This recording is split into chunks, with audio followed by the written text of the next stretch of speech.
My father texted, "We've decided to cut off all contact. Stay away from US forever." My sister liked the message. I replied, "I'll take my name off every loan tomorrow." By midnight, the family group chat was a storm of all-caps screaming.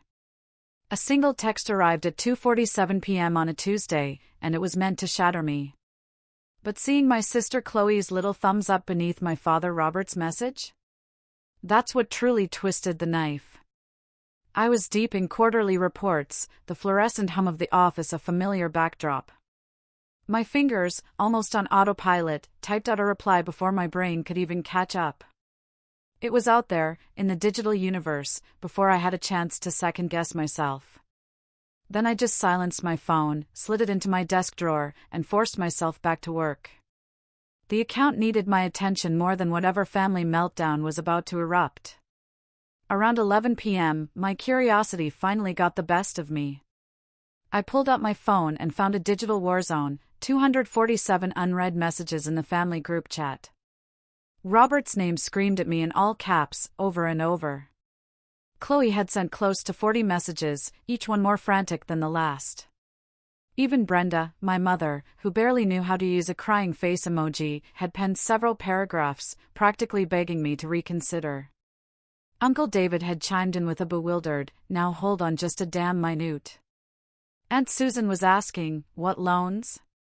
And Cousin Ryan just typed, "This is wild, lol." I poured myself a glass of wine, took a deep breath, and started from the very beginning. This whole thing, it all began when I was just 11 years old. Robert pulled me aside one evening after dinner. His face was so serious, it made my stomach clench. He told me I was mature for my age, so responsible, someone he could really trust. Then he asked if I'd be willing to help the family out, just a little, by letting him use my name and social security number for some financial matters. He promised it was temporary, just until his credit bounced back from a bad business deal. What does an 11-year-old know about credit scores? Or legal liability? I just wanted to make my father proud. I wanted to be the responsible daughter he said I was.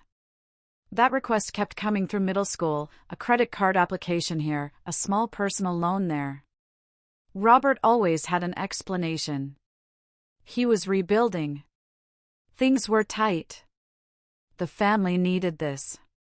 By the time I turned 16, my name was on 7 different accounts. By 18, that number had doubled, including a truck that eventually got repossessed, a truck that would haunt my college financial aid applications for years. Meanwhile, Chloe got to just be a kid. She went to sleepovers, joined the soccer team. Nobody ever pulled her aside for those heavy, adult conversations. She remained golden, untouched, while I carried these secrets that just got heavier every single year. College should have been my escape, but the financial aid office had questions about my credit history. Apparently, a 17-year-old shouldn't have $43,000 in existing debt. The counselor looked at me with this mix of confusion, then pity, when I couldn't explain charges from furniture stores and car dealerships I'd never even visited. There was even a repossessed vehicle on my report, a truck I'd never seen, let alone driven. I ended up taking out actual loans in my own name, legitimate ones this time, ones I understood and agreed to. I worked 3 jobs just to cover everything the aid didn't. Robert promised he'd help with tuition. That help never materialized, but the explanations kept coming. The economy was tough. His business was struggling. Surely, I understood, family came first. After graduation, I landed a position at Morrison & Fletcher, a consulting firm in Denver. The salary was decent, enough to finally start building a real life. I rented a studio apartment in a neighborhood that was up and coming, which really meant it was affordable, if you didn't mind hearing your neighbors' entire lives through the walls. Meanwhile, Chloe married Daniel, a guy who managed his parents' restaurant chain. Robert and Brenda were obsessed with him, constantly posting photos of lavish family dinners I was never invited to. When I asked Brenda about it once, she just got vague, mumbled something about limited seating. Last year, Robert called with another opportunity. He was buying a rental property, a real investment, he said, that would generate passive income for the family. The bank needed a cosigner with a strong employment history. Would I help, just this once? He'd been making payments on everything else so reliably, hadn't he proven himself trustworthy? I was 28 years old, still sleeping on a mattress on the floor because furniture felt too permanent when debt collectors called monthly. But he was my father. Family loyalty had been drilled into me since childhood.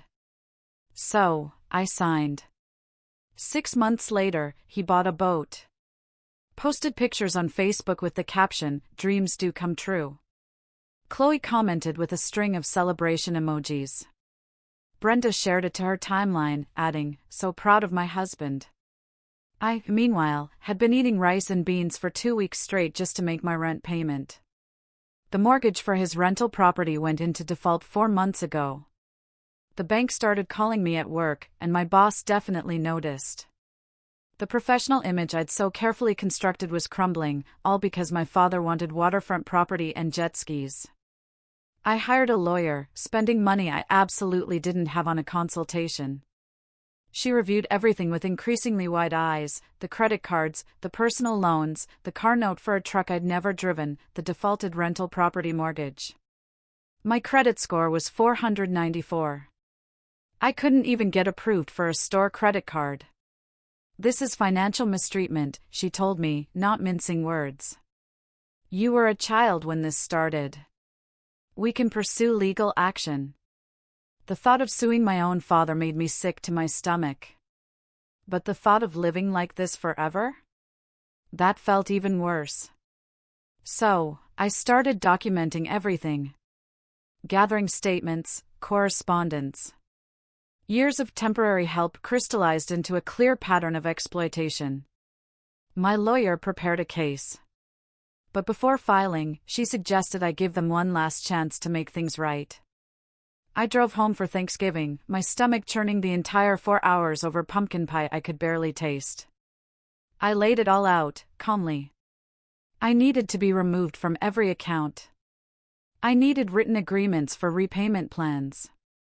I needed this to end. Robert's face turned purple.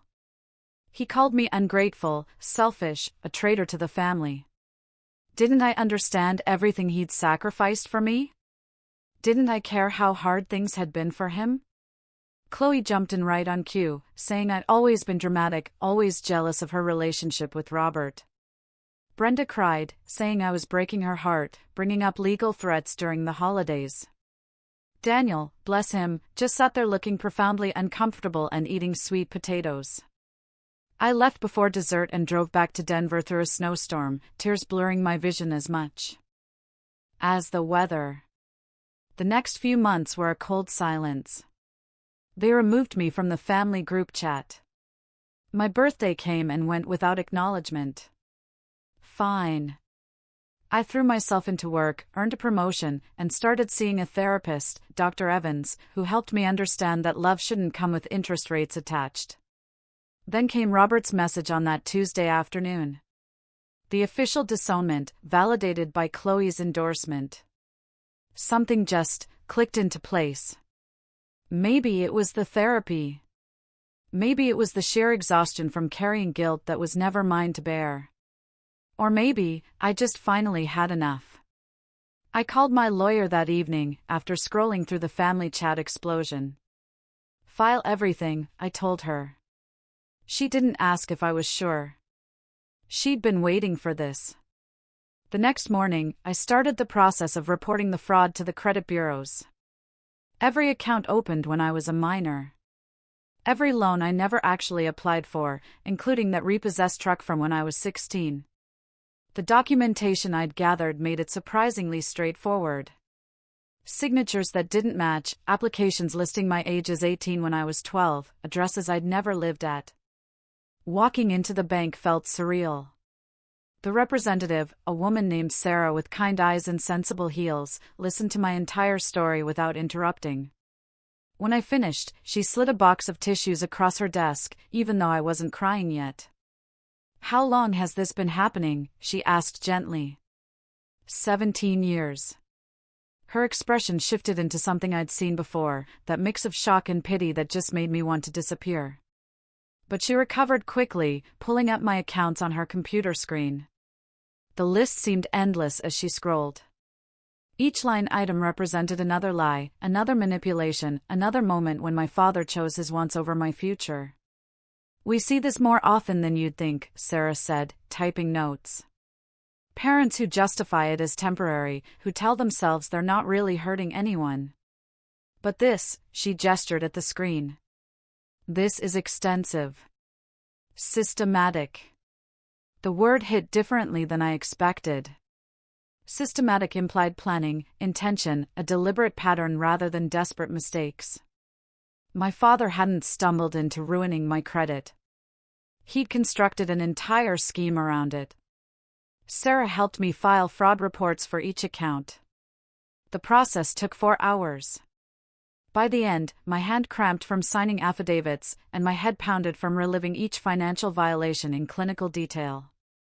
But there was something cathartic about it, too. About finally naming what had been done to me instead of making excuses. "What happens to them?" I asked as we wrapped up. "My parents, I mean." Sarah's expression went carefully neutral. The professional mask of someone who had answered this question before. "That depends on several factors: the amount involved, whether they cooperate, if they have prior history. The bank will investigate, and if the fraud is confirmed, they could face criminal charges. At minimum, they'll be liable for the debts." Criminal charges. The word sat heavy in my chest. Despite everything, picturing my father in handcuffs felt wrong, like a betrayal of something fundamental. But then I remembered being 19, sobbing in a financial aid office while a counselor asked why I had a repossessed vehicle on my credit report for a car I'd never seen. I remembered the apartment I couldn't rent, the job opportunities that required credit checks I couldn't pass, the constant anxiety of phone calls from collectors demanding payment for purchases I never made. They'd had 17 years to stop. 17 years to come clean, to fix what they'd broken. Instead, they disowned me for daring to want a life that wasn't buried under their choices. My lawyer sent formal notification to Robert and Brenda. I was pursuing legal remediation for identity theft and fraud. All accounts needed to be refinanced without my name within 30 days, or we'd proceed with criminal charges. My phone started ringing immediately. I sent every call to voicemail. Uncle David left a message, saying everyone needed to calm down and talk this through like adults. Aunt Susan said I should be ashamed of myself. Cousin Ryan's message was surprisingly supportive. "Honestly, you should have done this years ago." Chloe sent a long text about family loyalty and forgiveness, how I was destroying everything over money.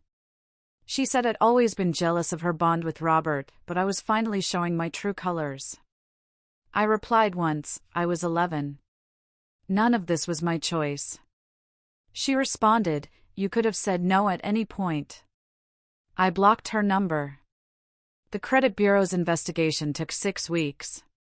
One by one, accounts were flagged as fraudulent and removed from my report. My score jumped dramatically in the first month alone, climbing from 494 to 694. The relief felt physical, like I'd been holding my breath underwater for nearly 2 decades, and finally broke the surface. During those 6 weeks, I started researching financial mistreatment. The term felt clinical, detached, but the descriptions fit my experience with uncomfortable precision. Online forums were filled with similar stories: children whose parents took their identities, siblings who discovered tens of thousands in debt before their 18th birthdays, families who treated their kids like renewable resources to be exploited. One woman wrote about finding out her mother had opened 14 credit cards in her name. Another described a father who'd taken out student loans, supposedly for his daughter's education, then used the money to fund his gambling habit. The daughter never saw college. The details varied, but the underlying theme remained consistent: people who should protect you sometimes become the biggest threat to your future. I joined a support group that met on Thursday evenings in a community center near my apartment. The first session, I sat in the back and didn't speak. Just listening to others share their experiences, the guilt, the anger, the complicated grief of losing family while simultaneously being freed from them, made something loosen in my chest. A guy named Ethan talked about his uncle who'd used his social security number to open utility accounts, leaving Ethan unable to get electricity in his first apartment because of thousands in unpaid bills. Everyone told me family is family, Ethan said, his voice tired. Like, that meant I should just accept being screwed over forever. A woman named Olivia described her grandmother's manipulative tears. Whenever Olivia tried to set boundaries about money, she'd cry and say, I was abandoning her, that she raised me better than this. Meanwhile, she'd taken out a car loan in Olivia's name and defaulted on it. When the facilitator asked if I wanted to share, I surprised myself by saying yes. My voice shook as I explained the situation, but nobody looked shocked or judgmental. They just nodded, understanding in a way my friends never quite could. The worst part isn't even the money, I admitted. It's that they made me feel crazy for being upset. Like wanting my own financial identity was selfish and cruel. That's called gaslighting, the facilitator said. Making you doubt your own reality so they can continue the mistreatment. Mistreatment? There was that word again. The one I'd been dancing around for months. My lawyer used it. The bank representative implied it. Now this room full of strangers who understood exactly what I'd experienced confirmed it. My father hadn't made mistakes or bad choices. He'd systematically mistreated my trust and legal identity for his own benefit. Robert hired a lawyer who sent threatening letters about defamation and false allegations. My lawyer sent back copies of documents with my forged signatures, dated when I was in middle school. Their lawyer stopped returning Robert's calls. After that, the rental property went into foreclosure. With my name removed, the bank came after Robert and Brenda for the full amount. They'd have to sell their house to cover it. Brenda called from a number I didn't recognize, sobbing about how they'd lose everything. You've been losing my everything since I was 11, I told her, before hanging up. The boat got repossessed. Robert posted a vague status about betrayal and snakes in the grass. Chloe shared it. Several family members commented with prayer hands and supportive messages. A few others had clearly figured out what was happening and stayed conspicuously silent. Uncle David called from his work phone. I answered because he'd always been relatively kind to me. Your father's been talking, he said. Making you out to be the villain. But I did some math, kiddo. You were in 6th grade when this started. That's not borrowing. That's theft. Hearing someone from the family validate my reality made me cry harder than I had through the entire ordeal. Your grandmother would be furious if she knew, he continued. She always said that man had a reckless streak. I'm sorry nobody protected you. 3 months after everything went down, my credit score hit 720. I got approved for my first legitimate credit card, one I'd applied for myself, with my own income verification. The limit was only $2,000, but it felt like winning the lottery. The day the card arrived in the mail, I sat on my floor and just stared at it. My name embossed on plastic, an account I'd chosen to open, a limit based on my actual income and employment history. Nobody had forged my signature or lied about my age. This was mine. Genuinely, legally, properly mine. I activated it immediately and used it to buy groceries. $43 at the store, paid off the same day through the app. Such a small transaction, but I kept checking my phone to look at the account activity. One purchase listed correctly. No mysterious charges from states I'd never visited or stores I'd never entered. Work became my refuge. During this period, Morrison and Fletcher had a major project with a healthcare company trying to streamline their patient intake process. I threw myself into it completely, working late hours, not because I had to, but because having something concrete to focus on kept my mind from spiraling. My colleague Jessica noticed the change. We'd worked together for 2 years, but had never been particularly close, work friends who chatted by the coffee maker, but never made plans outside the office. One evening, as we were both packing up around 8, she asked if I wanted to grab dinner. Over Thai food, she carefully asked if everything was okay. "You seem different lately," she said, more focused, but also, "I don't know, like you're carrying something heavy." I hadn't planned to tell her anything, but the kindness in her voice, combined with 3 months of processing trauma, just made the words spill out. I gave her the abbreviated version: family financial mistreatment, legal action, estrangement. Jessica listened without the typical platitudes about family forgiveness. When I finished, she shared her own story about cutting off her alcoholic brother who'd stolen from her repeatedly. "People always ask if I miss him," she said. "They expect me to say yes, to be sad about it. But honestly, I miss who I thought he was. The actual person, the one who'd lie and steal and manipulate? I don't miss that at all." Her words struck something deep. Did I miss Robert and Brenda, or did I miss the fantasy of having parents who actually put my well-being first? The real people who had exploited me since childhood weren't worth mourning. Jessica and I became genuine friends after that conversation. She introduced me to her friend group, people with careers and hobbies and lives that didn't revolve around dysfunction. We started having monthly dinners, going to museums, catching movies, normal things that normal people did when they weren't drowning in fraudulent debt and family manipulation. Through Jessica, I met her friend group's financial advisor, a sharp woman named Michelle, who offered to review my situation pro bono after hearing my story. She helped me create an actual budget, set up proper savings accounts, and plan for long-term financial goals. "You're starting from behind," Michelle said frankly, reviewing my statements. "But you're young enough to recover completely. In 5 years, this will be a bad memory rather than your current reality." 5 years felt simultaneously too long and mercifully short. I'd already lost 17 years to my father's choices. What was 5 more to undo the damage? I started shopping for a real apartment, one with a dishwasher and enough space for actual furniture. The deposit didn't require me to eat ramen for a month. Small victories felt monumental. Work continued going well. My boss pulled me aside one day and mentioned she'd noticed a positive change in my demeanor lately. I almost laughed. Turns out not being crushed under fraudulent debt really improves your mood. Chloe sent one final message through Instagram, since I'd blocked everything else.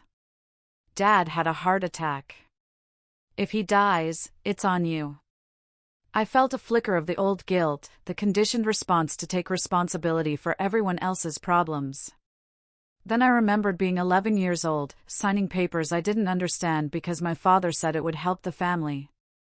I remembered choosing between groceries and minimum payments on accounts I never opened.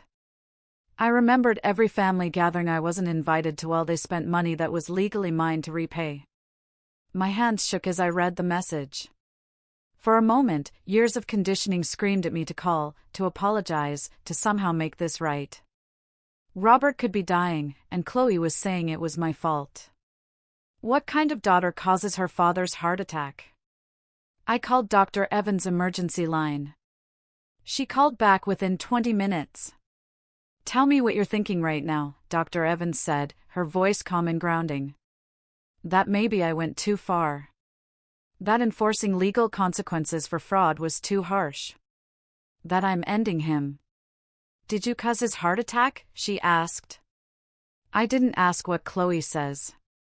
I asked if you caused his heart attack. Did you physically do something to his heart? No, but the stress. The stress of facing consequences for committing fraud against his own child for 17 years, she finished for me. Hearing it said so plainly made the absurdity clear. He made his choices. He did, and you made yours, Dr. Evans continued, to stop allowing yourself to be victimized. Those are very different things. We talked for 40 minutes. Dr. Evans reminded me that guilt was a trained response, one my family had cultivated carefully over the years to keep me compliant. She asked what I'd tell a friend in this situation, what advice I'd give to someone else whose family weaponized medical emergencies to manipulate them back into an abusive dynamic. I'd tell them it's emotional blackmail, I admitted. And you'd be right. I didn't respond to Chloe's message. Instead, I texted Uncle David, who confirmed within an hour that Robert was fine. A minor scare, already released from the hospital. Probably brought on by his own hypertension and poor diet, rather than any cosmic justice for fraud. The relief I felt knowing he was okay came with a side of shame that I'd doubted myself so quickly. Years of therapy, months of building boundaries, and one manipulative text had nearly sent me spiraling back into old patterns. I screenshotted Chloe's message and showed it at my next support group meeting. Ethan laughed bitterly. Oh yeah, the emergency manipulation tactic. My uncle tried that. Suddenly had a stroke right after I filed my police report. Miraculous recovery once he realized I wasn't backing down. Olivia nodded knowingly. My grandmother called from a hospital bed, saying she was dying and needed to see me one last time. When I got there, she ambushed me with the whole family, demanding I drop the credit dispute. She's still alive, by the way. That was 3 years ago. Their stories made me feel less alone, and less crazy. This wasn't unique dysfunction. It was a standard play from the Mistreater's Handbook: create a crisis, make it about life and death, force the victim to choose between boundaries and being blamed for a family member's health. I didn't respond. Uncle David texted later that Robert was fine, minor scare, already home from the hospital. He also mentioned Chloe was asking family members for money because Daniel's restaurant was struggling, and they'd been relying on Robert's financial support, which had dried up considerably. The irony wasn't lost on me. 6 months later, I signed a lease on a 2-bedroom apartment with hardwood floors and big windows that let in actual sunlight. I bought a couch, a real one, new, not from Craigslist or a curb. I hung artwork on the walls and got a cat from the shelter, a gray tabby I named Meteor. The 2nd bedroom became my office. I bought a proper desk, an ergonomic chair, and set up a space that was entirely mine. No more working from my bed or the kitchen table.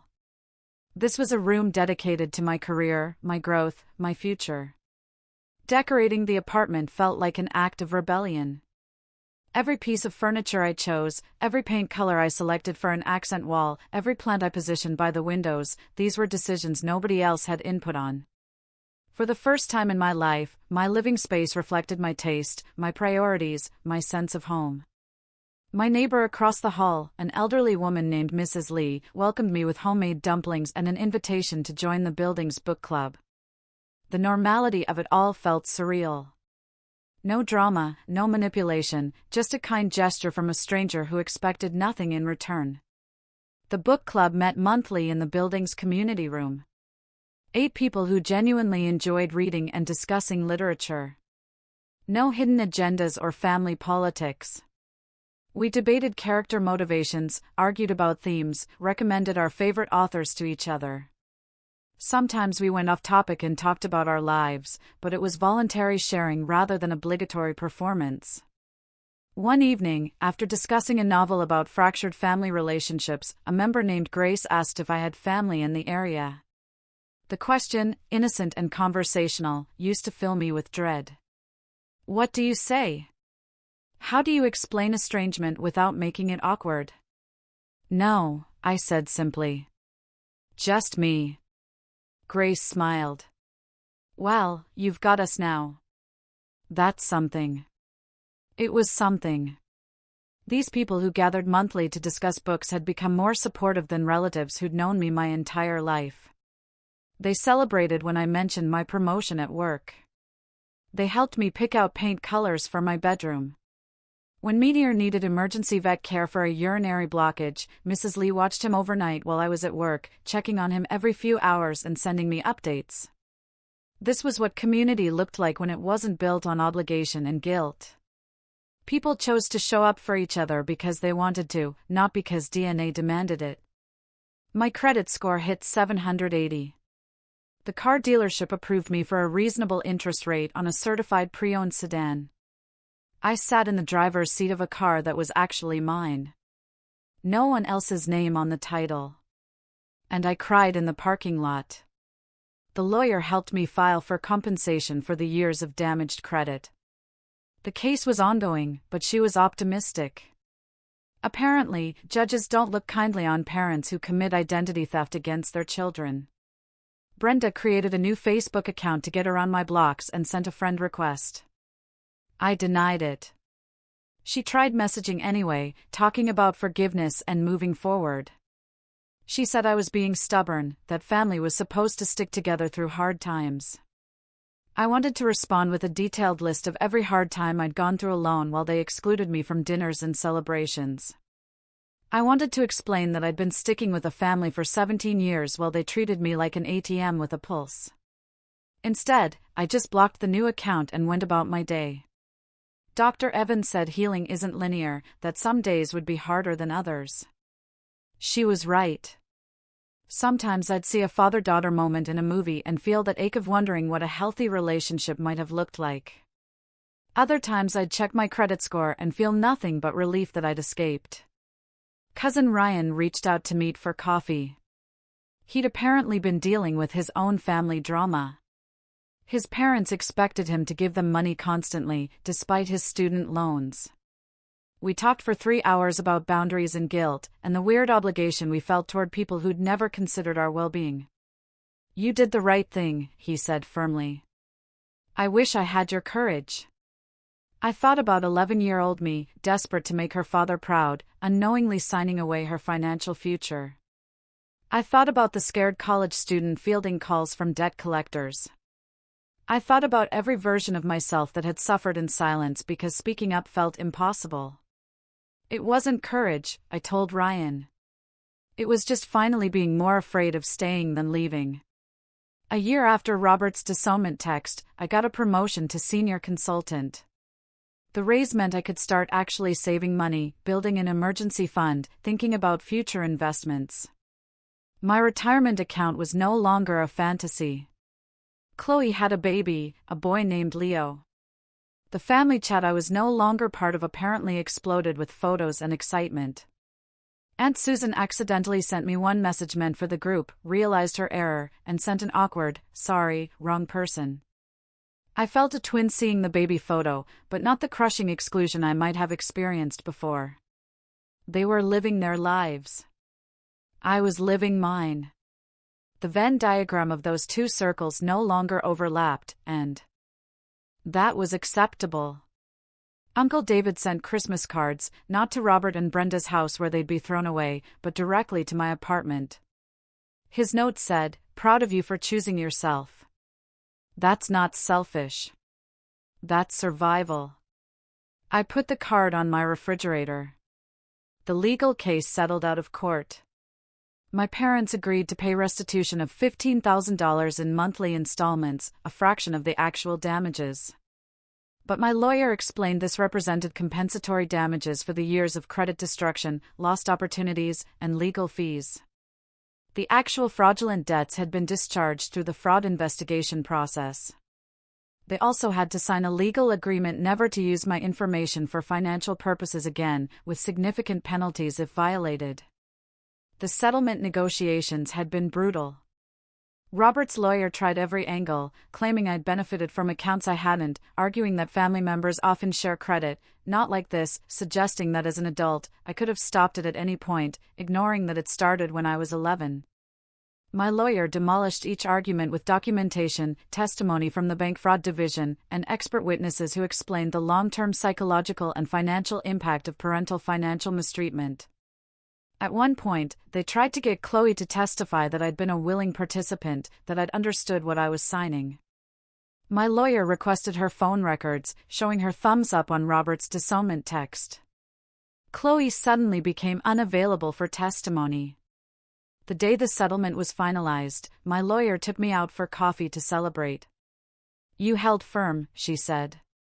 "A lot of people cave when family starts playing the victim. You didn't." I came close to caving several times. The part of me that had been trained since childhood to prioritize family harmony screamed constantly during the process. But the louder voice, the one that had developed through therapy and support groups, and seeing my credit score rise, reminded me that I deserved better than being a family ATM. Robert never apologized. The settlement was handled entirely through lawyers. I didn't expect remorse, and I wasn't disappointed by its absence anymore. I used part of the first settlement payment to take a vacation, something I'd never been able to afford. A week in Colorado, hiking and breathing mountain air, and eating at restaurants without calculating the exact cost of each menu item. I posted one photo to social media, me at a scenic overlook, genuinely smiling. An old high school friend commented, "You look happy." Good for you. I wasn't in the constant, overwhelming way people pretend happiness works, but in the quiet, stable way that comes from no longer being crushed. My life wasn't perfect. I still had student loans. My apartment was modest. My cat knocked things off counters at 3 a.m. But it was mine. Actually, completely, legally mine. Sometimes people ask if I regret how things went down, if I wish I'd handled it differently. The question implies I was the one who broke something, rather than simply refusing to keep fixing what others had destroyed. I have no regrets. Robert sent that message, expecting me to crumble, to come crawling back and accept whatever scraps of affection he was willing to offer on his terms. Chloe added her approval, confident in their position of power. What they didn't anticipate was that cutting me off was the final gift they could have given. It freed me to pursue the legal remedies I'd been too guilty to chase. It removed the last threads of obligation that had kept me tethered to people who'd exploited me since childhood. My credit score is now 805. I'm looking at buying a condo in the next few years. My savings account has 5 figures in it. I got another promotion last month. I'm dating someone kind who thinks my boundaries are healthy rather than problematic. The family drama continues without me, I'm sure. Chloe probably posts photos of Leo's milestones. Robert probably complains about ungrateful children to anyone who will listen. Brenda probably still cries about her broken family, never quite understanding her role in the breaking. And I'm here, in my sunny apartment, with my terrible cat and my hard-won credit score, and my future that belongs entirely to me. The family chat continues somewhere without my name in the participant list.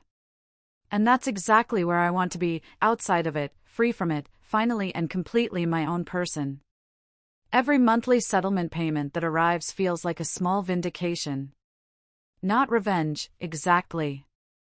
More like restitution, a forced acknowledgement that what happened was wrong. Even if they'll never say the words. I don't hate them. Hate requires energy I'd rather spend elsewhere. I've simply removed myself from a situation that was destroying me, the way you'd step out of a burning building. You don't stop to consider the building's feelings. You just save yourself. That Tuesday afternoon text was supposed to be my ending. Instead, it became my beginning. Funny how that works sometimes. The punishment they intended set me free. By midnight, the family chat was chaos. By morning, I'd started reclaiming my entire life. Best decision I ever made. Has anything like this ever happened to you, where a supposed ending became a new beginning?